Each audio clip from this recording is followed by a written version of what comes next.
Bismillahirrahmanirrahim. Assalamualaikum warahmatullahi wabarakatuh. Jumpa lagi teman. Yuk kita lanjut dengan kisah mistis-mistis yang akan saya bawain.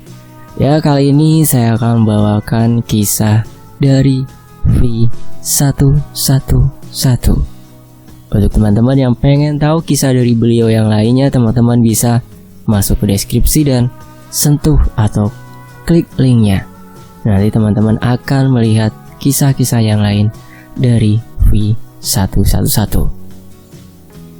Seperti biasa, sebelum kita masuk ke kisahnya, kita harus berdoa dulu ya. Bismillahirrahmanirrahim. Allahumma sholli ala sayyidina Muhammad sallallahu alaihi wasallam.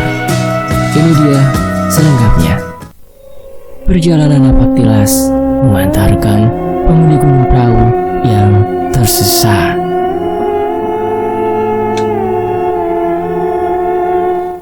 Jangan, bukan aku pembunuhnya. Dering Jambeker menampar kesadaran Alga. Laki-laki berambut gondrong itu terperanjat dari atas ranjang. Matanya menyapu sekeliling, berulang-ulang seperti sedang memastikan sesuatu. Syukurlah, cuma mimpi. Alga bangkit dan berjalan meraih ponselnya di atas meja belajar. Ada pesan masuk dari Yuan, laki-laki keturunan Jepang yang sekaligus sahabatnya sejak kecil itu, mengingatkan sekali lagi tentang rencana mereka untuk mendaki gunung nanti malam. Benar-benar laki-laki yang cerewet. Alga termenung sejenak. Tiba-tiba teringat akan mimpi buruk yang dialaminya. Meski bukan pertama kali, entah mengapa hal itu terasa sangat familiar baginya. Lamunan Alga buyar seiring ketukan kamar indekos. Dilihatnya Sono sedang tersenyum sambil menatap Alga. Tangannya menggenggam kantong plastik beraroma nasi uduk yang khas. Belum sarapan kan? Sono langsung melangkah begitu Alga membuka pintu. Tidak peduli pemilik kamar mengizinkannya masuk atau tidak. Benar-benar seenaknya sendiri seperti biasa. Kak, mimpi buruk lagi. Demi mendengar pertanyaan Sono, Alga buru-buru mendekap mulut laki-laki gemuk itu. Bisa tidak sih bicara itu tidak usah pakai toa? Iya maaf. Sono cemberut sambil mengeluarkan 2 bungkus nasi dari dalam plastik yang tadi dibawanya. Mata Sono menatap sekeliling kamar. Pandangannya terhenti pada ransel hitam besar yang tergeletak di sudut kamar. Mau mendaki lagi? Alga membalas pendek. Mulutnya sibuk mengunyah nasi uduk yang dibawa Sono. Gak takut dapat mimpi aneh lagi? Kali ini Alga menghentikan aktivitas mengunyah. Dipandanginya Sono yang juga sedang menatapnya. Son, punya kompas? Kompas? Buat apa? Memangnya mau masuk hutan? Buat jaga-jaga, Son. Entah kenapa kompas yang biasa aku bawa tiba-tiba hilang. Sono mengernyitkan dahi, seolah-olah merasakan sesuatu yang aneh dari ucapan Alga. Sepatu gunungku juga hilang. Hah? Kapan? Kok bisa? Alga melotot. Tenggorokannya tersedak nasi yang sedang dimakannya. Setelah meneguk air mineral yang tinggal setengah botol, Alga menatap Sono, meminta penjelasan.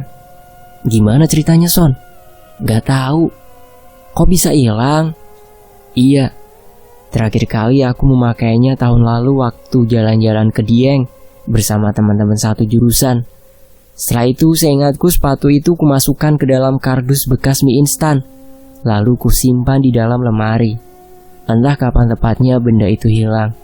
Baru-baru ini aku baru menyadari bahwa kardus itu tidak ada. Alga terdiam. Pikirannya kembali teringat tentang mimpinya semalam. Meski samar, Alga sempat melihat orang dalam mimpi yang menuduh dirinya pembunuh. Orang itu memakai sepatu coklat, persis seperti sepatu milik Sono yang diceritakan hilang. Kamu tadi butuh kompas kan? Coba tanya Wisnu, dia pasti punya.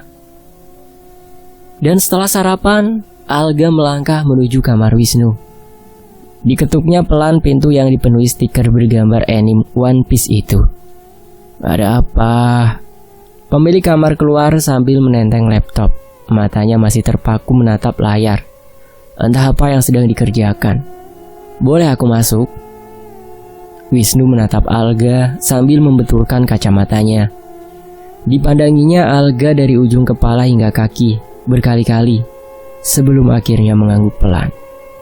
Alga kaget saat memasuki kamar Wisnu. Mereka sudah tinggal di rumah indekos yang sama selama 2 tahun dan ini pertama kalinya Alga memasuki kamar Wisnu. Alga tidak menyangka bahwa kamar laki-laki dingin dan pendiam itu begitu tertata rapi dan dipenuhi barang-barang elektronik yang tidak dipahaminya. Namun, ada sebuah benda yang membuat Alga terbelalak kaget. Benda yang dikurung dalam kotak kaca di atas meja komputer. Setahu Alga, Wisnu mengambil jurusan programmer komputer dan juga magang di salah satu perusahaan komputer. Lalu kenapa ada benda seperti itu di kamar ini? Apakah itu asli? Alga hanya diam tanpa berani bertanya. Selain tidak cukup akrab, keduanya jarang sekali berpapasan untuk bercakap-cakap. Wisnu lebih senang menutup diri, sementara Alga jarang berdiam diri di dalam kamar. Jika memiliki waktu luang, Alga lebih suka menghabiskannya untuk bertualang, mendaki gunung misalnya. Kamu punya kompas? Alga langsung bertanya to the point, takut kedatangannya mengganggu Wisnu. Kamu mau mendaki lagi gak? Iya. Kalau begitu aku ikut. Hah? Serius? Gak Alga, apa wajah aku terlihat sedang bercanda? Tapi kami akan berangkat malam ini, Wis. Oke, panggil aku jika udah siap berangkat. Oke. Namun kompasnya kamu punya. Aku akan membawanya bersamaku, jawab Wisnu dingin. Angin malam menusuk-nusuk tulang. Alga, Yuan, Wisnu, dan Sono serempak merapatkan jaket mereka demi menghalau angin yang semakin lama semakin kencang. Angin musim kemarau di Gunung Prau ini benar-benar ahli membekukan tulang. Alga berjalan pelan sambil menatap ketiga kawan di depannya. Iwan memimpin barisan. Laki-laki berkulit putih dengan sorot mata tajam itulah yang pertama kali mengenalkan Alga pada dunia pendakian.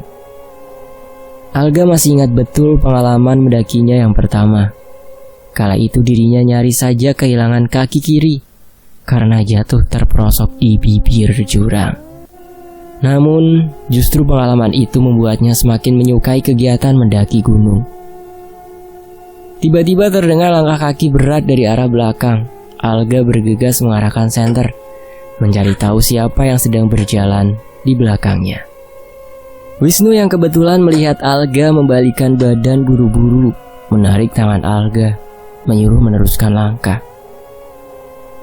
Itu bukan apa-apa, ujar Wisnu pelan namun penuh penekanan.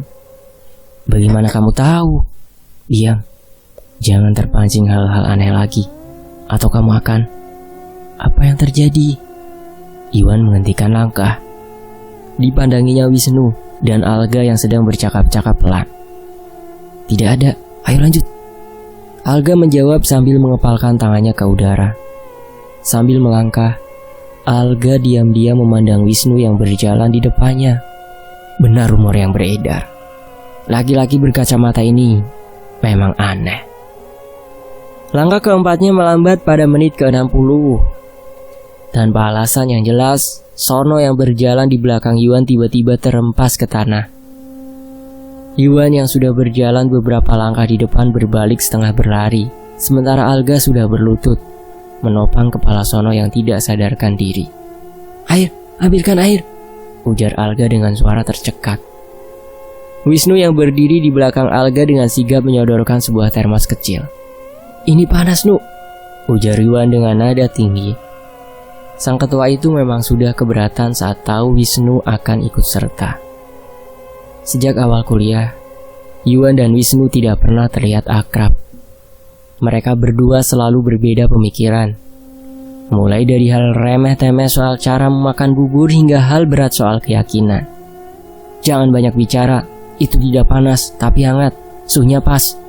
Kalian hanya perlu meminumkannya sedikit, bajunya basah.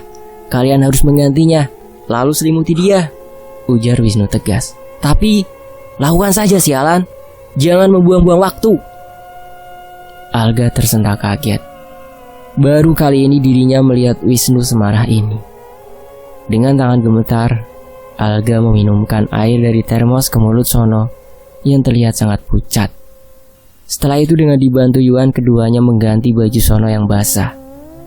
Tidak berapa lama, tubuh Sono yang semula dingin berangsur-angsur menjadi hangat. Sial, dia malah kabur. Alga mengangkat wajah. Dilihatnya Wisnu sedang menatap tajam ke arah kompas yang digenggamnya. Wajah Wisnu tampak tegang, seperti sedang menahan dingin dan kesal secara bersamaan. "Temanmu itu benar-benar gila, Gak?" ucap Yuan pelan. Alga menatap Wisnu yang kali ini sedang memasukkan kembali kompasnya ke dalam saku. "Dia hipotermia. Sepertinya karena laki-laki bodoh ini nekat mendaki dengan sandal di cuaca sedingin ini," ujar Wisnu sambil menatap Sono. Yuan menatap Wisnu dengan pandangan tidak suka. Nafasnya memburu. Berusaha menahan amarahnya supaya tidak meluap-luap. Tiba-tiba dari arah kanan, angin bertiup kencang, sangat kencang, hingga mampu membuat pohon besar di sekitar mereka melambai-lambai. "Kita harus pergi sekarang juga," ujar Wisnu tegas. Di sini aku ketuanya. Jadi aku yang akan memutuskan kapan perjalanan dimulai," balas Yuan tidak mau kalah. "Cepat, kita benar-benar harus pergi sekarang." "Tidak, kita akan beristirahat dulu, menunggu Sono pulih." "Sialan!" Wisnu berteriak sambil membentangkan kedua tangannya. Laki-laki berkacamata itu berdiri membelakangi Alga dan Yuan yang masih berjongkok mengelilingi Sono. Wisnu menjadi tertahan, diikuti darah yang mulai menetes dari tubuhnya. Alga dan Yuan melotot kaget, tidak percaya dengan apa yang baru saja dilihatnya. Yuan yang bebas bergegas mendekati Wisnu. "Hei, apa yang terjadi? Kau baik-baik saja?" Yuan bertanya sambil menepuk bahu Wisnu. Mata sipitnya seketika terbelalak. Dilihatnya, jaket Wisnu sobek penuh dengan sayatan. "Ini, dasar ketua keras kepala," rutuk Wisnu pelan. Laki-laki itu memejamkan mata, berusaha sekuat tenaga menahan perih di dadanya. Berbaringlah," Yuan berkata tegas. Tangannya gesit melipat jaket cadangan yang dibawanya sebagai bantalan kepala Wisnu. Setelah itu Yuan membuka ranselnya, mengeluarkan kotak P3K dan mulai mengobati luka di dada Wisnu. "Sebenarnya apa yang terjadi?" tanya Yuan pelan. "Ada yang tersesat. Kita harus membantunya," ujar Wisnu lirih. "Apa? Bagaimana caranya?" "Dengan kompas," balas Wisnu sambil menatap Yuan. Singkat cerita, keempat pemuda itu memutuskan untuk melanjutkan perjalanan. Sono yang sudah sadar kembali segar setelah minum beberapa air lemon hangat yang dibawa Yuan. Namun, perjalanan mereka kini bukan lagi sekedar menaklukkan puncak. Mereka berjalan mengikuti arah jarum kompas yang dibawa Wisnu. "Kamu yakin ini jalannya?" tanya Yuan setelah mereka berjalan cukup lama. "Iya," jawab Wisnu singkat. "Aku selalu menandai daerah yang kita lewati dengan tebasan ringan. Kamu tahu, kita sudah berputar-putar di sini sebanyak 4 kali," ujar Yuan sambil menatap Wisnu meminta penjelasan. "Tapi kompas ini tidak mungkin salah," bela Wisnu. Mereka terdiam sejenak. Tiba-tiba Alga teringat sesuatu. "Yuk, dulu kamu pernah bilang kan, jika sedang mendaki, alam seringkali memanipulasi," ujar Alga sambil mengingat-ingat. "Itu artinya kita harusnya melewati arah yang berlawanan dengan yang ditunjuk jarum kompas ini. Keempatnya saling tatap, lalu mengangguk bersamaan. Perjalanan dilanjutkan kembali. Kali ini mereka melewati arah yang berlawanan. Di tengah perjalanan, Alga tiba-tiba terjatuh. Laki-laki itu terbelalak saat mengetahui benda apa yang membuatnya terjerembab ke tanah. Son, bukankah ini? Loh, ini sepatuku yang hilang. Kenapa ada di sini? Ternyata itu petunjuknya, ujar Wisnu sambil terus melangkah. Sementara Alga, Iwan dan Sono saling pandang, belum paham betul apa yang sebenarnya terjadi. Mereka berjalan membelah malam, sesekali berhenti sebentar, merapatkan jaket dan mengatur nafas, berusaha menghalau dingin ekstrim yang mulai membekukan apa saja. Ini. Tiba-tiba Wisnu menghentikan langkahnya. Matanya menatap tajam ke arah di depannya. Tidak ada apa-apa di sana, tapi Wisnu seperti sedang berhadapan dengan sesuatu. Di sinikah tempatnya? Tanya Wisnu entah pada siapa. Tak lama tiba-tiba angin berembus kencang, cukup kencang hingga menerbangkan daun-daun kering yang berserakan. Mereka terkejut saat melihat sesuatu yang seolah-olah muncul dari dalam tanah setelah serakan daun-daun itu berpindah tempat. "Nuh, ini adalah..." Iwan bicara dengan suara tercekat. Sementara Alga dan Sono hanya terdiam tanpa mampu berkata-kata. Pikiran mereka sibuk bercakap-cakap dengan kenangan masing-masing. "Jangan tersesat lagi, sialan. Kamu menakut-nakuti, bahkan sampai melukaiku," ujar Wisnu pelan. Dan singkat cerita, matahari bersinar hangat. Sinarnya perlahan-lahan menyelimuti tubuh keempat laki-laki yang saat ini berdiri di puncak Gunung Prau. Keempatnya berdiri menghadap timur menatap hangat kelima gunung yang menyapa mereka. Gunung Sindoro, Gunung Sumbing, Gunung Merapi, Gunung Merbabu, dan Gunung Lawu. Bahkan bila sejenak melihat ke arah barat, mereka juga bisa merasakan kehadiran Gunung Selamat. "Nuh, terima kasih telah membantu mengantarkan Sehan," ujar Iwan sambil mendekat. Ia menjulurkan tangannya yang hangat. Kali ini Wisnu menyambutnya tanpa berpikir panjang. Alga menatap keduanya sambil terus tersenyum. Pikirannya sejenak kembali pada kenangan 1 tahun silam saat dirinya mendaki Gunung Prau bersama Iwan dan Sehan. Sehan hilang saat mereka dalam perjalanan kembali. Sejak saat itulah Alga sering mimpi buruk, mimpi yang sebenarnya diciptakan oleh alam bawah sadarnya sendiri karena rasa bersalah yang berlebihan. Arwah Sehan yang tersesat di Gunung Prau terus berputar-putar, mengganggu siapa saja. Sebenarnya dia hanya bersenang-senang sambil menunggu kami kembali untuk mengantarnya pulang. Sifat jahilnya benar-benar tidak berubah, menyebalkan sekali. Lalu Alga menatap Sono yang berjongkok sambil menggenggam sepatunya. Jadi sepatu itu hilang saat Sono melakukan pendakian bersama teman jurusannya ya? Sono yang payah dalam hal mengingat benar-benar tidak bisa diandalkan. Alga tertawa pelan sambil menggeleng-gelengkan kepala. Tiba-tiba tawa Alga terhenti. Ia mendekati Wisnu demi memuaskan rasa penasarannya. "Nuh, jadi kompasmu itu?" "Ini kompas pelacak hantu, Gak?" balas Wisnu santai. "Apa? Lalu tengkorak dalam kotak kaca di kamarmu itu?" "Aku menemukannya di situ saat mendaki gunung ini setahun lalu. Entah milik siapa," ujarnya sambil terkekeh. Alga dan Yuan saling pandang saat melihat arah yang ditunjuk Wisnu. Jangan-jangan selesai. Purworejo, 28 September tahun 2019. Terima kasih buat Pi111.